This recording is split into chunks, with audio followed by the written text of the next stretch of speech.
For the belief that the Torah is widespread corrupted, Muslims must believe in one of the most elaborate and impossibly coordinated conspiracies in human history. Let me explain exactly what this conspiracy would require. Muslims who claim the Torah has been corrupted believe the original Torah said very different, even opposite things than what we have today.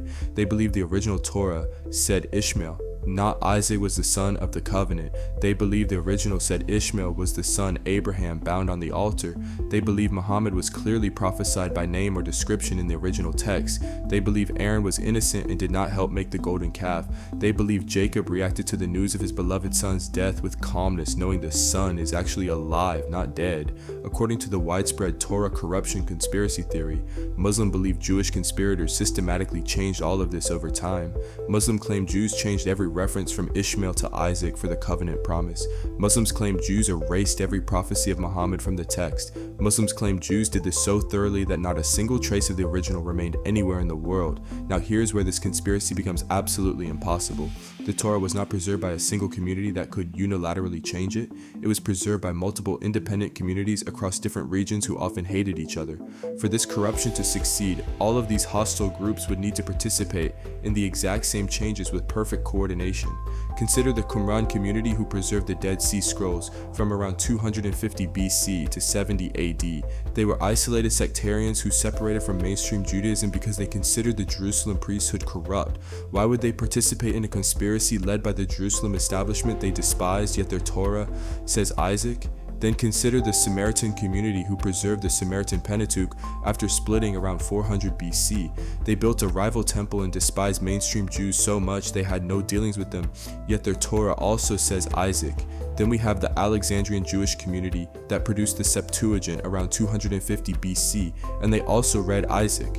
These communities were geographically and culturally separated by hundreds of kilometers, yet their texts support each other, saying Isaac. Think about the geographic scope this conspiracy would require across Israel, Samaria, Egypt, Babylon, and beyond.